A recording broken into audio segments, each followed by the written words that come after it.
is what flows in this fam's DNA. Dope is what flows in this fam's DNA.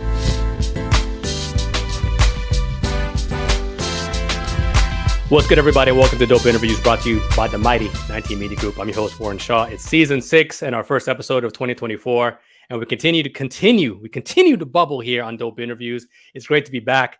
And as always, you got to rate, review, subscribe, all that stuff that YouTubers do. I'm not really into all of that. Without much further ado, in the virtual building today to discuss his role with Drink Champs and so much more, I have my guy, the associate producer, Paul Londono. Paul, what's good? Happy New Year to you. Thank you so much for joining us here on Dope Interviews. Appreciate it, man. Thank you. Happy New Year's, prosperous 2024 for everybody out there. Thank you for having me. I know we've been back and forth, but I'm honored to be here and to be the first episode for season 6. Let's do it. I'm ready. It's a vibe. I couldn't kick it off any other way, man. And I'm really excited for people to kind of learn about you as an individual, what you bring to the table. So we got to kind of go back before we kind of go to where you are currently right now. So you're in a role as an associate producer, but you're so much more than that, right? Kind of what led you into this space where you are currently right now, kind of like your backstory, if you will. Well, I mean, my backstory is one of them things that's very important. I mean, at least for us here in Miami. I'm born and raised from New Jersey. Shout out to New Jersey. I'm born and raised Passaic, New Jersey. My whole upbringing there, hip hop culture is everything. That's what I carried over when I moved to Florida. Now, to make the long story short, but to make it make sense, as I moved here, EFN was here already, maybe like a year or two. I got here in the middle of junior year. So Miami was new to me. Everything was different. The culture shock rather, is completely true. Coming from the East Coast, New Jersey, coming to Miami, but hip hop has always been there. So as I met EFN, before he was EFN, obviously, we met in the lunchroom, we spoke hip hop, and that all catapulted into the whole life. What we love it. What are we gonna do? Graduated. A couple of friends, stayed with the idea of let's figure something out. Let's move forward in the culture. Let's put our handprint, on the culture. What can we do for Miami? It wasn't a big hip hop scene. EFN was gung ho. He came at us with the original idea of, I want to start some type of production. I want to do some type of music, something to just get the ball rolling, and I like to say that I was one of the first ones, if not the first one. And I said, I'm down with you, E. Let's rock and roll. Let's see what we can do. So that took us to a retail store. That took us to early on mixtapes. That took us to warehouse parties. One of our first real actual crew movement, like first thing, was a warehouse party. That was kind of like the thing in Miami if you weren't going to clubs. So we go to we make a warehouse party. We call ourselves Crazy Hood Productions. EFN at that point, before he actually, came to me or came to us and said, I have an idea. The crazy vibe of it all was us being young, us being in Miami, and we were a little bit not radical, but we were street kids. Right. We didn't live in what they call the ghetto, because Kendall is in the ghetto, compared to what A-Rod said, a couple of weeks ago, how Kendall was the ghetto. It's not. It's a suburb. We understand that. But there is gang violence. There is police brutality. There is a lot of the nonsense as we were growing up. So anyway, we had that crazy vibe. And then we had the hood, because even now in 2024, the kids out here wearing hoodies at 1,000 degrees. But the thing is that in the school that we were at, it was always like, they must have had the AC like on 20, bro. So we used to go in there and it's like freezing. So we had hoods, but the only ones that really had hoods were like hip hop dudes. The dress code was just a little bit crazy. So we ran with the crazy hoods. We started doing a warehouse party, our first warehouse party ever, and it got shot up. A lot of different people from the neighborhood came. A lot of different high school kids came, and that was around the melting pot of Hurricane Andrew. Like, I moved here, Hurricane Andrew came, flattened the whole South Florida, flattened all the neighborhoods. A lot of schools closed down. So many other students from all over migrated to Kendall, migrated to a lot of other places. So we had a whole lot of different people here. So there was a shootout. Cops took our names down. We became a little bit of known because we threw a dope ass party, but It was some craziness. So all of that to say, it was like the early beginnings. We don't salute the fact that there was violence, but that was like one of our first hip hop projects. So then we got into the mixtapes. We got into a retail store called Crazy Good. We got into people started coming to do what they call now like pop-up shops, or Yep. artists had to go to radio stations, artists had to go to in-store signings and meet people one-on-one, promote their album, promote their project, whatever it was. So in our store in West Kendall, we had Coogee Rap, we had John Forte from the Fugees, we Damn. had Nori when he first came down ever doing his NRE album. We had a bunch of people come through and show love to the store and to themselves. That networked into promotions for I'm like skipping forward, but that Oh, you worked good. out into promotions of music. So now we're doing Bad Boy Records. Shout out to Doc Fresh. He kind of like handed us the Def Jam project. So Def Jam, anything between 1995, 96 to like almost '05, '06, anything Def Jam project was Miami. Every artist, radio, shows, whatever it was, we had our hand in it. And then that moved into Warner Brothers, Sony Pictures. We did a lot of movie promotions. So we were having fun with it. We did underground radio stations. We got our foot wet in promotions, radio. Well, at that point, we wanted to do more than that, so we became more like a music and independent label, and we started recording our own music. We started putting out music. So Word. we try to cover a lot of the angles because what we knew was one thing wasn't going to make it. So if we just makes our press into the game and any possibility, any opportunity, something was going to work. And we love hip hop so much, we had to do it. The breakdancing kind of slowed down for us, for what it was on the music tip, entrepreneur tip. But we followed the dream. We followed the path. We made a plan, and we were at every music conference. We were at every concert, if you want to call it, not just because we wanted to see Busta Rhymes 5 times. It's just because that was what was going on. So, Mm. we're rocking our CHP shirts, Crazy Hood Production. We rocking our uniforms. People know it to this day, 30 years later, we still rocking CHP shirts officially as a crew, Drink Champ shirts as a crew. So that got into EFN and Nori doing the Sirius XM radio show. And that was independent. Um, Damn, I can't remember the dude's name that plugged us with the Sirius XM. That's a big fail.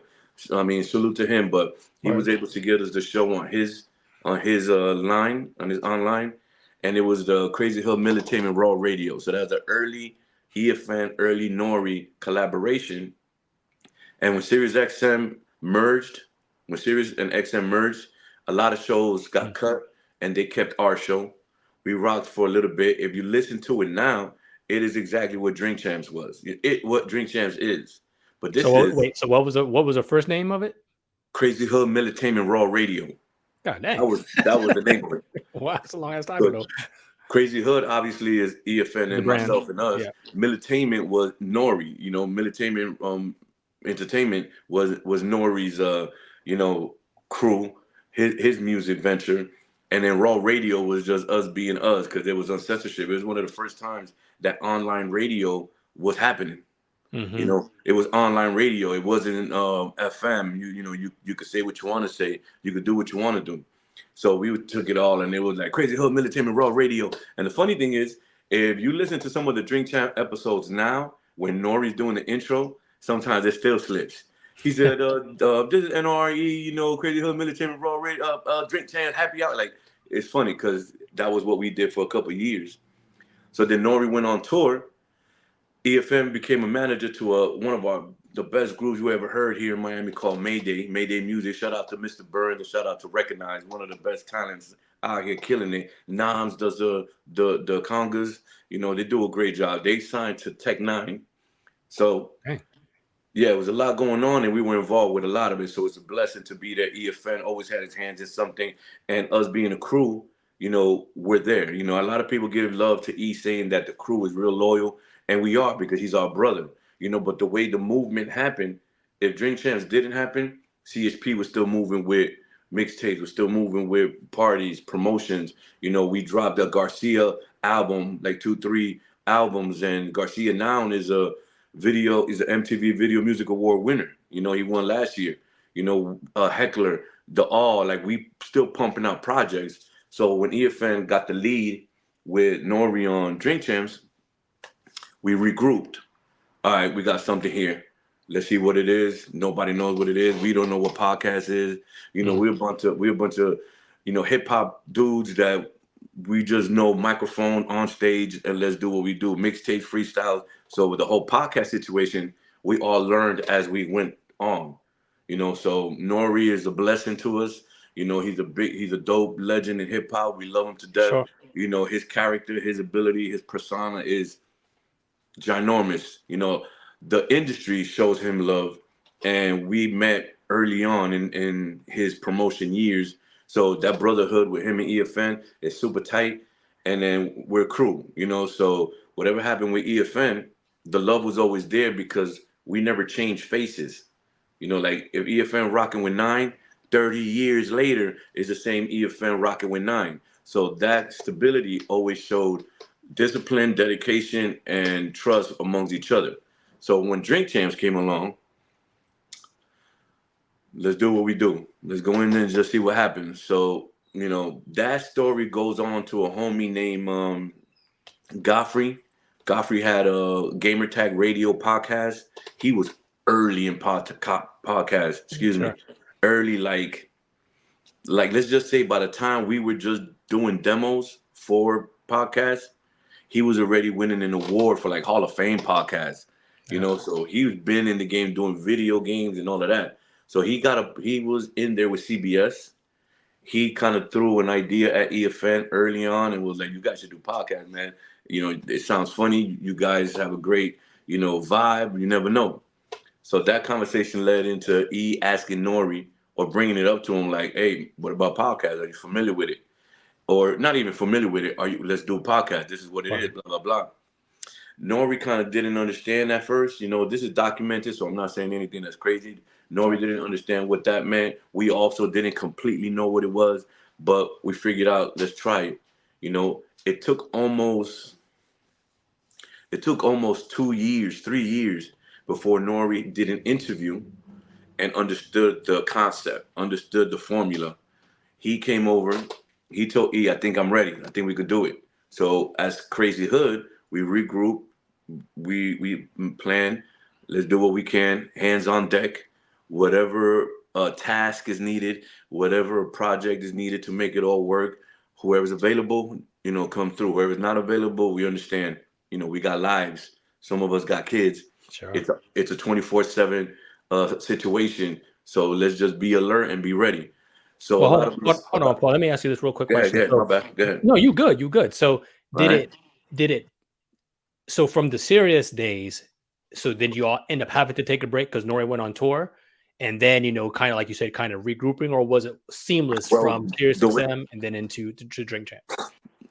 it kind of sort of. I mean, the Sirius XM situation was at our home studio in Miami in West Kendall. We was there already recording music. We was there already pumping out our mixtapes, doing our Yep. promotions. And then when Nori finished his run with Oye Me Canto, in the Spanish reggaeton, he moved to Miami in that situation. So when he moved to Miami, it was more like, we're here at the studio. He moved to Kendall. So he was really working out of EFN's Crazy Hood studio. And that became the vibe. We were there every Wednesday, if not every other day, but every Wednesday was our day. So that made the opportunity for Sirius XM.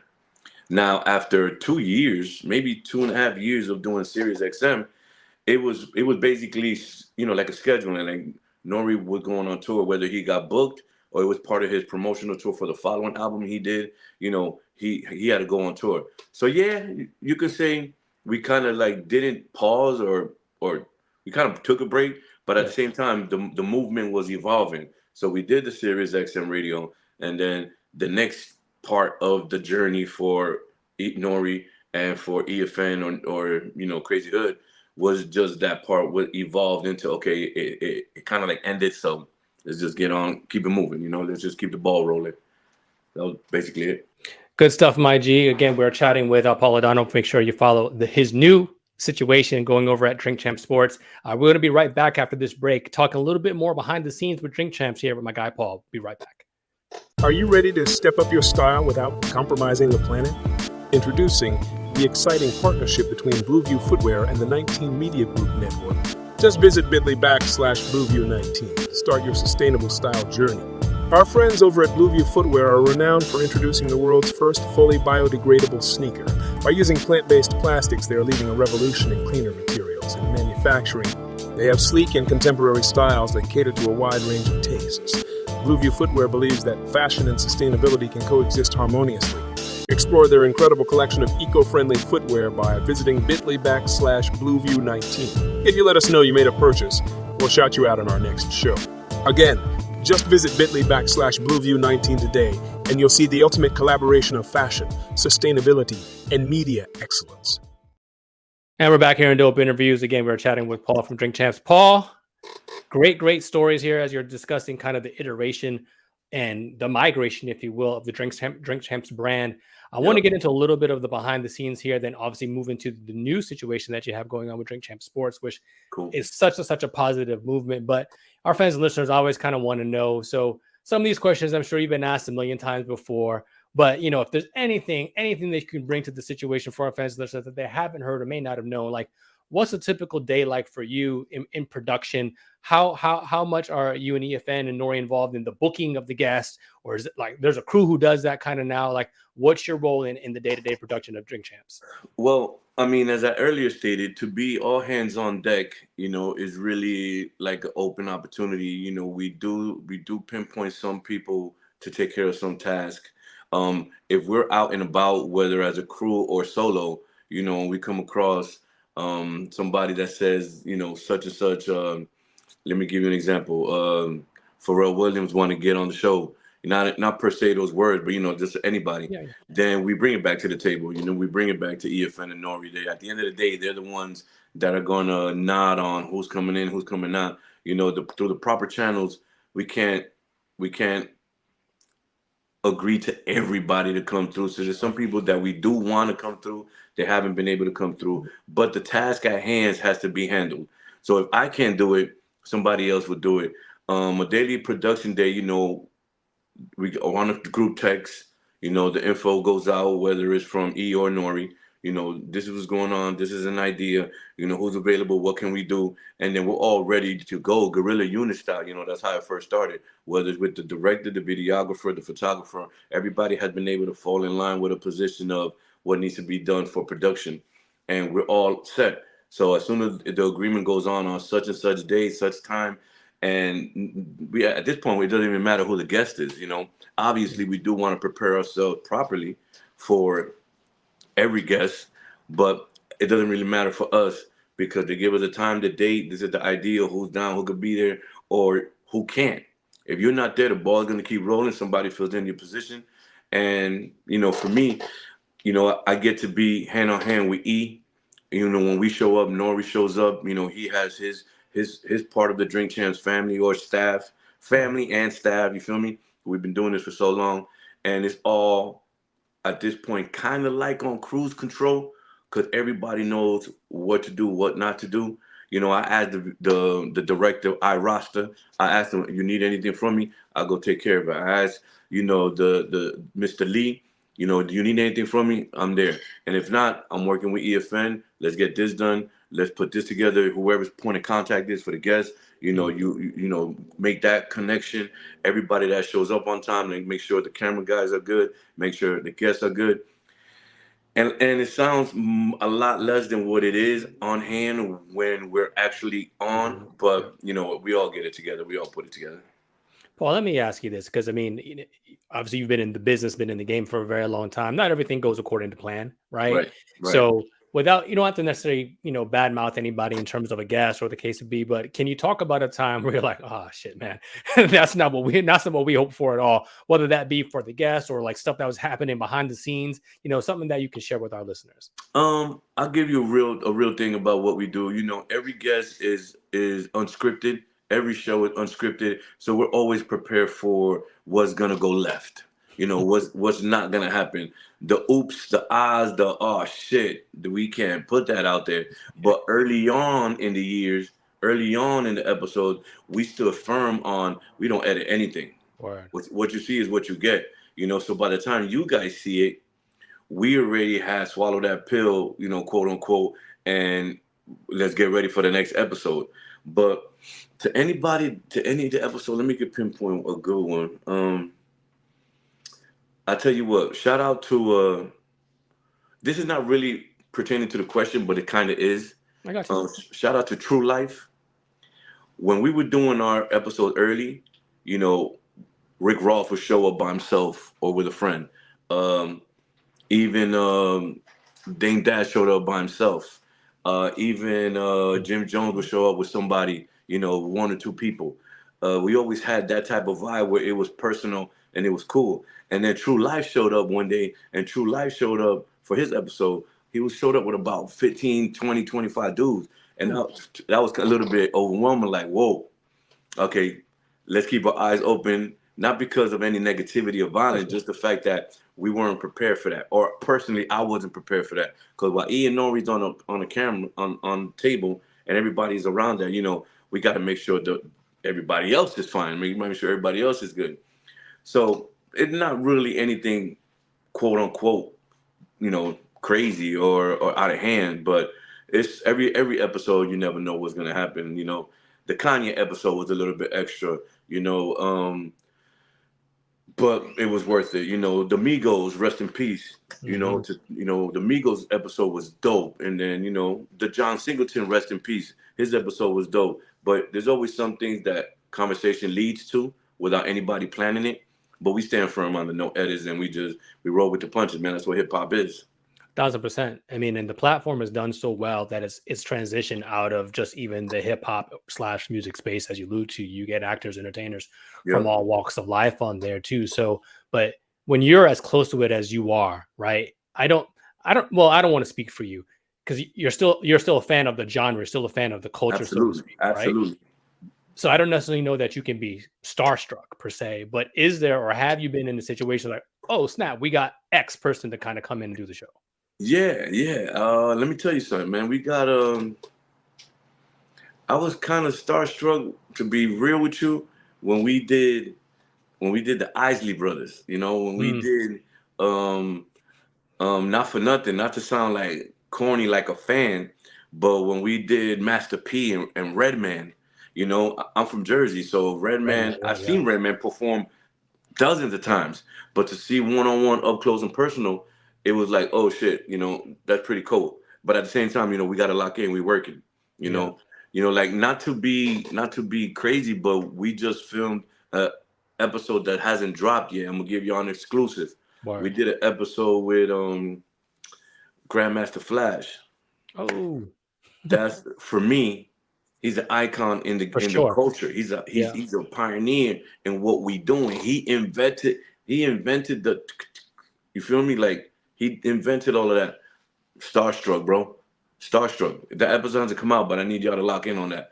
It was a master class, a grand master class. You feel me? No doubt. I mean, and that is a huge get, and one of many in the history, the story history of Drink Champs. Before we transition, kind of to like what's going on here now, there's something that I just wanted to make sure that I gave props even to you and the crew as well too. For me, where I'm at, I think Drink Champs is the first true celebrity podcast, at least within this space, in the hip hop space, whatever, that really made it. And now, do you all get the props, I think, for being the pioneers in essence that I perceive you all to be in that aspect? Because now 1,000 athletes have podcasts, a bunch of celebrities and actors have podcasts. Right now, as we're recording, the Shannon Sharp, Cat Williams podcast, 8, 9, 10 million views, by the time we're probably going to air this here as well too. But to me, Drink Champs really kind of paved the way in a lot of ways for the celebrity podcast. Do y'all get the props that y'all think you deserve in that?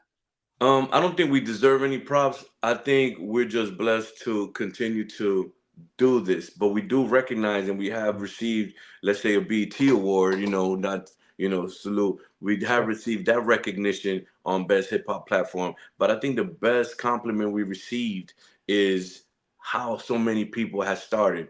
and kind of like follow suit on what we do. Like when we do the quick time with slime, when we do the Biggie or Ice Cube, when we do the Jadakiss or Fab, like when we do that little questionnaire where whether it's right or wrong or politically correct, we all take a shot.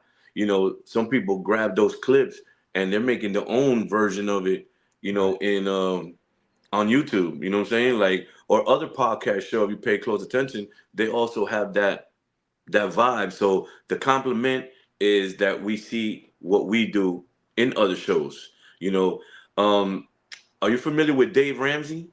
No, sorry. Okay, Dave Ramsey is a financial uh, expert. He talks about taking clearing your student loans, no credit, that type of vibe. Yeah. He's super known, bro. But anyway, his whole show, even at one point, they don't do this. And I was actually paying attention the other day, and they set up like the little round table, and they're not drinking liquor, but they have the little coffee cups because they're in a different concept of I conversation. feel you. But they were like, this is Dave Ramsey happy hour, and we're gonna talk about this, and like they emulate. Now we can't say they took us, but I also can say, yeah, they probably took a little piece of us. A little bit. Somebody's paying attention, and then just to see that is pretty dope, man. So I think every time we see that, it shows that we're being recognized or complimented. Yeah, no, without a doubt. I mean, even what I just referenced, Shannon Sharp. I mean, he's got yak on the table. Like there's no two And ways he about got that. and it's his own brand. So Right. yes, it's his own brand. Even when Kevin Hart does his show, he got his own brand, and lick is on the table. Yeah. So a lot of people are doing it too. And shout out to Issa Rae. I've been wanting to say this for a long time. We had Issa Rae on our show, and then on her show, what is it? Rap shit. Rap shit. Yeah. Like an episode or two later, she threw a Drink Champs into the show. It was dope. I mean, just hearing that is the recognition. Hearing Chris Rock say it is the recognition. Hearing Dave Chappelle say it on Saturday Night Live, that's the love and respect. That is like, wow, we got the ear. No doubt, no doubt. And so from there, Drink Champs has cultivated its path. It is recognized by so many people within the industry, whether you are a fan of hip hop culture or not. I think it's transcended that. And now it's on kind of to the next breed and the next branch of kind of what's going on here. So, if you're watching us here on YouTube, my guy Paul has a Drink Champs Sports logo going on, underneath for his tagline. Tell us a little bit about what that's about. How are you leading that effort, and kind of the impetus behind Drink Champ Sports? Well, I mean, first and foremost, Nori E, they opened the doors to us. Drink Champs is the machine that's driving all this together. As a friend, before Drink Champs, even before anything else, I've always been a sports guy. EFN is not a sports guy. Nori is a sports guy. And my point is, when we all started moving this, it was a super piggyback, like Drink Champs, you're on Drink Champs Sports. And I need to be consistent. Now, I could have made a move years ago, but sometimes, you got to wait. Sometimes things don't fall into place, so you got to be patient.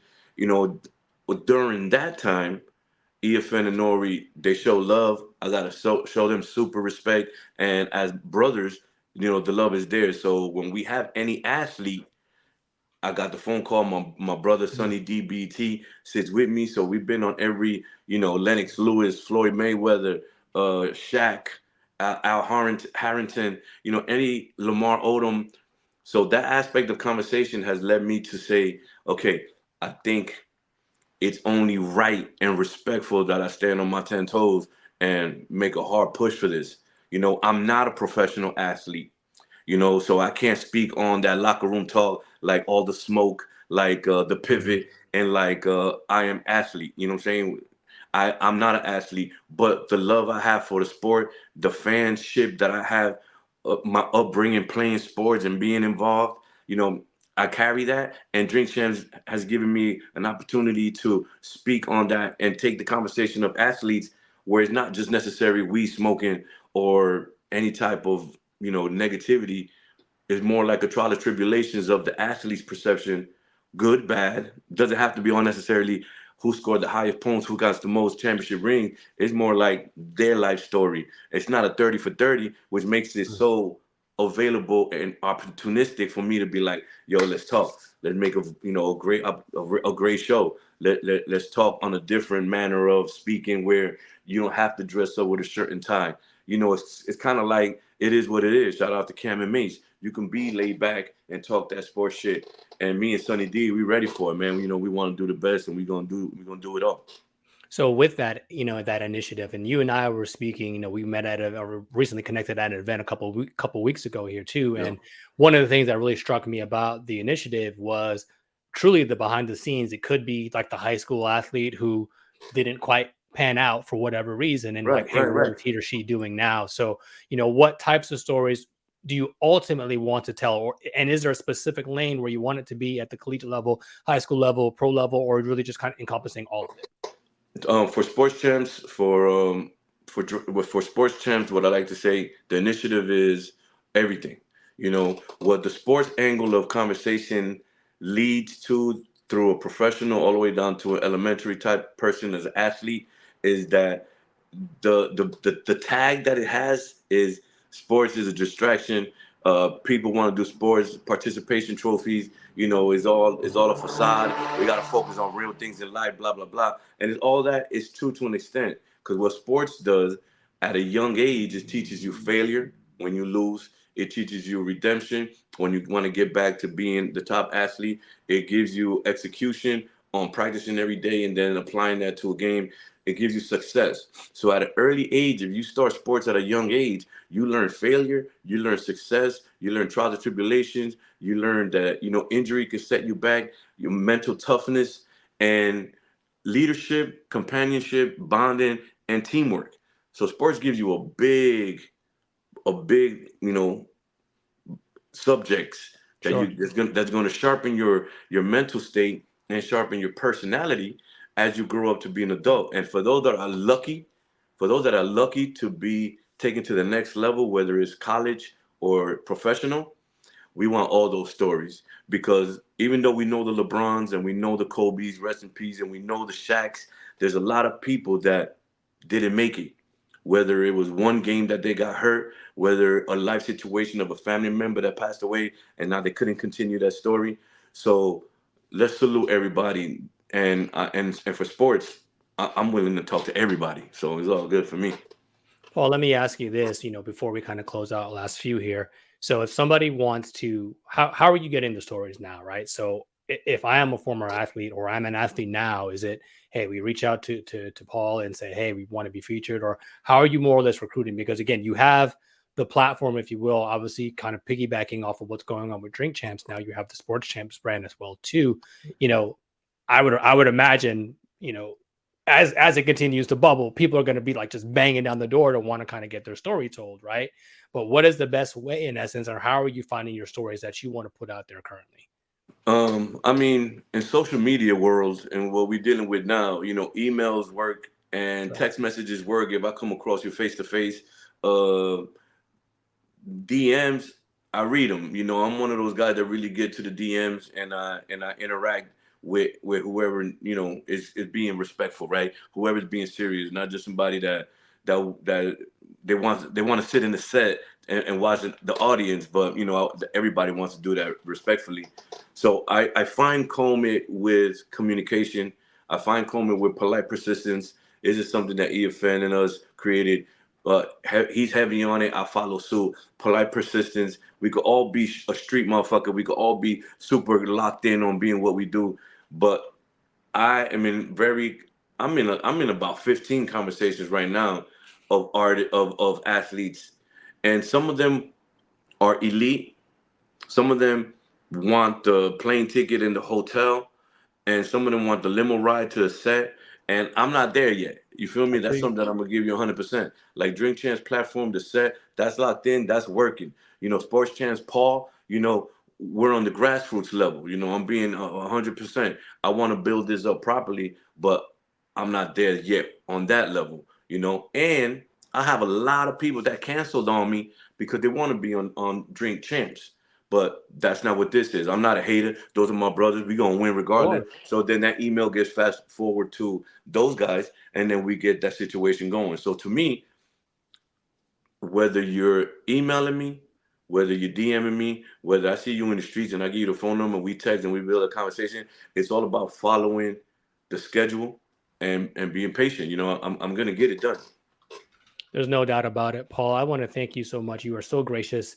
Really have, your proverbial ish here together. Obviously have continued to chart a way of success with some really amazing individuals, but no shortchanging of yourself as an amazing individual, yourself as well too. Appreciate Tell the that, people bro. where Thank they you. can best follow you, connect with Sports Champs, where they can see the content that you're producing, and then we'll sign out. All right. Well, right now I'm heavy on Instagram and I'm heavy on Twitter. So on Instagram is Drink Champs Sports. That's 2 S's, Drink Champs Sports. And on Twitter is Drink Champs Sports. It ends at the T. But if anybody else want to hit me up, email me, please. Drink Champ Sports. That's with 1 S. Drink Champ Sports. You know what I'm saying? I'm trying to align it all together to make sense. And let's go, man. My name is Paul. Drink Champs Sports Champs. Let's get it done. For sure. I mean, make sure you rock with my guy, Paul. He is an amazing individual. I want to thank him so much for his time here on Dope Interviews. As always, make sure to hit me up at Shaw Sports NBA for my basketball content, or follow me here at dope_interviews for all my other content as well, too. And as always, you know what it is. He's the great Paul. I'm Warren Shaw. It's been another Dope Interviews, y'all. And we're out. Peace. Together we stand, divided we never. The vision is one, striving for the better. Working as a team, working toward a dream. It's not even work when the team is the dream. On a united front, we got our own back. A band of brothers to counteract any attack. One heart in fact, forget what the blood say. Dope is what flows in this fam's DNA. So let's do it for the love, give to the max. Listen to opinion, but react to facts. And remember that together with a shh, but separate, just pieces of it.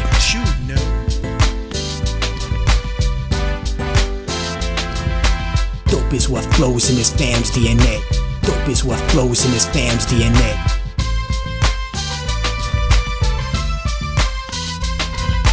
Family represent like a tree with names on it. We're free, no chains on it. Relieved, the pain's gone, I can see. We come together like questions on the quiz. Mojo Flow and Viz, man, you know what it is. And if ignorance is bliss, you're gonna hate this lesson. Organized intellect like a tropical depression. My symbol is the cross, a mic and ghost peppers. Cause I'm just a black sheep growing up to be a shepherd. Moonlighting as a weapon to protect the children. Every brother is a father, dynasties we're building. Max, J and K, Bay, and Isaiah, next level of the family foundation. Understand me?